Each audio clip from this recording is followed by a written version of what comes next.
Chapter 12. The Double Jinx. As soon as Nancy heard of Cammie's problem, she wanted to rush out to Harper University and find her. She seems to trust me, the young detective thought. Maybe she'll tell me what the bad luck is that has come to her. As Nancy walked to her car with every intention of going to Harper University, she suddenly became extremely weary. She felt lightheaded and realized that she had to force herself either to walk or to think fast.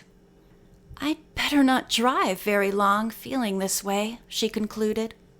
"What in the world is the matter with me?" Deciding that she should go home and rest, Nancy turned her car toward the highway that led to River Heights. By the time she reached her own house, Nancy was better and told herself she was probably imagining the weariness. "But I'm hot." Hannah Gruen was just coming from the second floor.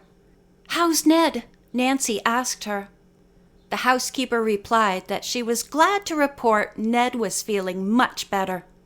"I guess the fever is going away." She smiled.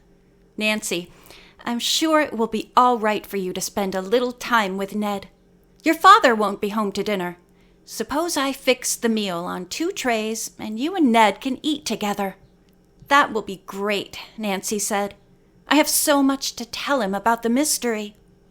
Still feeling warm, she took a shower and changed her clothes. Then she went into Ned's room. "Hi," she said. "I'm certainly glad you're more like your old self. You know you gave all of us quite a scare." Ned grinned, then said, "I'm sorry I frightened you, but I sure felt terrible for a while. It was kind of fun, though, being waited on and mothered by Hannah. That may never happen again." Nancy laughed. "Don't become ill just to try us out." She now turned serious and told what she had found out that day. Ned was astounded at the amount of sleuthing she had done and said he was sorry he had not been able to help. "But I'll make up for it," he promised. "Tell me more about Cammie." Nancy told him all she knew. "I want to visit the university and talk to her, and also, if Petra, her wryneck, isn't found soon, I want to hunt for it." Nancy did not add that the reason she had not gone to the university was because she had been extremely weary. The same feeling began to return, and she told herself it must be because she was hungry. Hannah appeared with 2 individual portable tables on which were piping hot chicken broth and delicious fruit salad arranged artistically on beds of lettuce leaves. The food looked delicious, but suddenly Nancy had no appetite. She forced herself to eat something, but was so sleepy she could not finish. Finally, she confessed her tiredness to Ned. "I guess I've just been running around too much," she said. "I'm sorry. I can hardly keep my eyes open. If you'll excuse me, I'll rest for a little while." Ned looked disappointed. "Hannah promised a surprise. I think it's some kind of croquette with a spicy cream sauce." Nancy did not know what to say. Her eyes now were half closed, and they burned. Again she murmured, "I'm sorry," and went to her room. Hannah came to her doorway a few minutes later and asked Nancy if she was ill. "Oh no," Nancy assured the housekeeper. "Just dreadfully sleepy." "Then you take a nice nap," Hannah Gruen told her. She went out into the hall and closed the door. The housekeeper expressed her concern to Ned, but when he told her Nancy's remark about overdoing, the woman conceded the girl's conclusion was probably true. Nevertheless, Hannah was concerned about Nancy's symptoms, but tried to dismiss her anxious thoughts. She never lets up. Nancy undressed and went to bed. She fell into a deep sleep, but awakened about midnight, her face burning. She felt very sick. Finally, she decided to go tell Hannah Gruen. Nancy slowly made her way down the hall and opened the door to the housekeeper's room. To her surprise, Hannah was not asleep. She was propped up in bed reading. "Oh, Hannah," said Nancy, "would you mind coming to my room? I feel so ill." The kindly woman jumped up, put on her robe and slippers, and followed Nancy back to her bedroom. She turned on the bright light and peered at the girl. "Nancy, I believe you have picked up the same thing Ned has," she exclaimed. "I'm sure you are having an attack of ornithosis. You might say that now there's a double jinx on this house." Mr. Drew had heard the talking and had come to Nancy's room. When he was told her symptoms, he agreed with Hannah.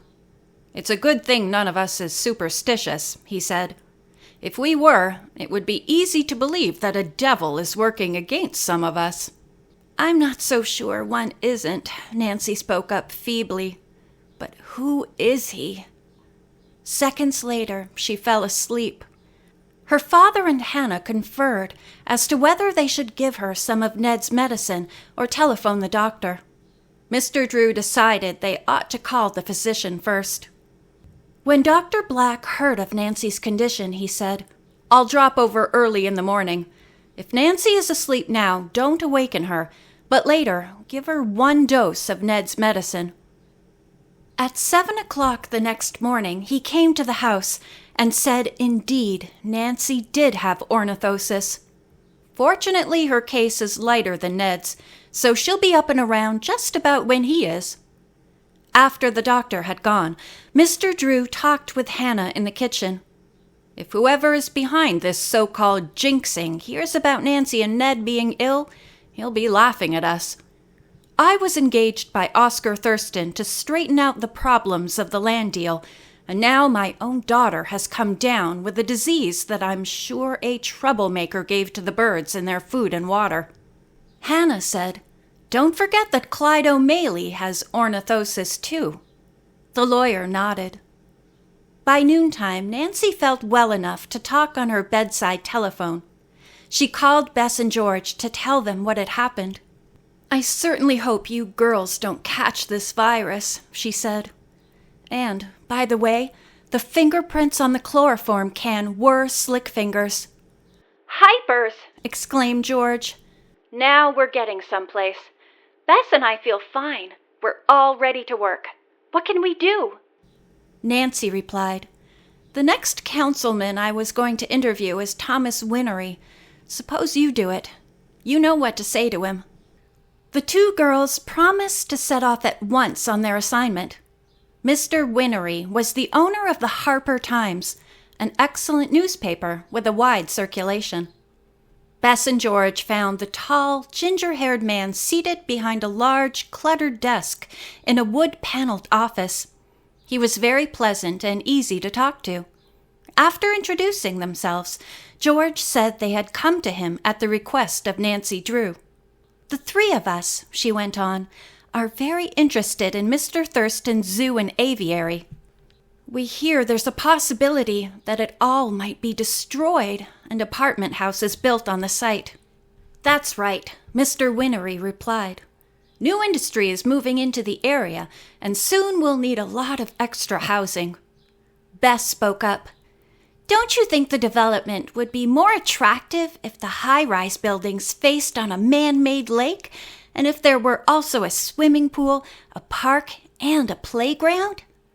Mr. Winnery said he had not thought about this idea, but he supposed it had merit. "Is this what you're proposing that the high-rise company do?" Bess nodded. "We would like to see even more than that. If Mr. Thurston's buildings were on the other side of the lake and all the birds and animals were left there, don't you think it would be a marvelous attraction for children and guests?" Mr. Winnery sat back in his swivel chair, folded his fingers in front of his face, and then put his hands down again. "I admit I can envision great possibilities," he replied. "Whose idea is this?" Together, Bess and George answered, "Nancy Drew." Mr. Winnery remarked that the young lady must be very artistic. "Tell her to draw a sketch of her plan for me. If she can include as many apartment buildings as the present plan calls for, I will speak to the other councilmen about the suggestion." George was exuberant. "And maybe you could run some editorials in your paper approving the change?" The newspaper owner laughed. "Not so fast, young lady. This is a lot for me to digest. But you can tell Nancy Drew for me that I will give the idea favorable consideration." Bess and George came away from Mr. Winnery's office delighted. While they had been talking to him, George had noticed that the door had twice been silently opened a couple of inches, and a pair of eyes had peered in. Was an office boy or clerk waiting to find out when his boss would be free? George asked herself. Or was he listening to all the conversation with an ulterior motive in mind? By the time the girls reached the hall, the listener was far down the corridor. He quickly turned the corner out of sight. "He certainly acts as if he's trying to avoid us," Bess commented. As she and George neared the front office, a young man stepped from behind the reception counter. He smiled and said, "I'm Gus. Mr. Winnery phoned and asked me to show you around if you were interested." George said at once, "I am." Bess had no particular desire to see the plant, but offered to go along. Gus opened a door and led them into a big room with several small, hand-operated printing presses on one side. In the middle of the room were great open shelves, stacked with pastel-colored paper and cardboard. "This is the room where jobbing is done," the guide explained. "We make posters, flyers, and signs. These are platen presses. They are named for the flat metal plates on them, which press the paper against the inked type." Bess remarked, "I see lots of big cans of ink, and some are open." "This ink," Gus said, "is more like paste than liquid, and there are various colors. Over on those shelves are large pots of glue. And now I'll show you our big roll presses." The two girls followed the young man out a side door that led to the parking lot. They walked across it and entered another long, low building. "What an enormous press!" George exclaimed when they were inside. "Is this where you print the local paper?" "Yes. The press operates by electricity. This particular one," Gus continued, as the girls looked at the long green machine, "can run 6 huge rolls of paper." He pointed to a corner of the room where bolts of white paper, 6 feet long, were piled up, ready for use. "That giant tank to one side is called Big Bertha," Gus said. "It holds the black ink used in the printing." The girls gazed at the enormous upside-down cylinder with a funnel-like bottom. Bess declared she had never seen so much ink in her life. "Sometime," said George, "I'd like to come back while the presses are working." "It is quite a sight," Gus told her. "But there's a great deal of noise, too. You wouldn't like that." Just then a bell rang twice. Gus said this was a call for him and he would have to leave. "Look around some more if you like. You know the way out." After he had gone, Bess remarked, "I've seen enough. Let's go."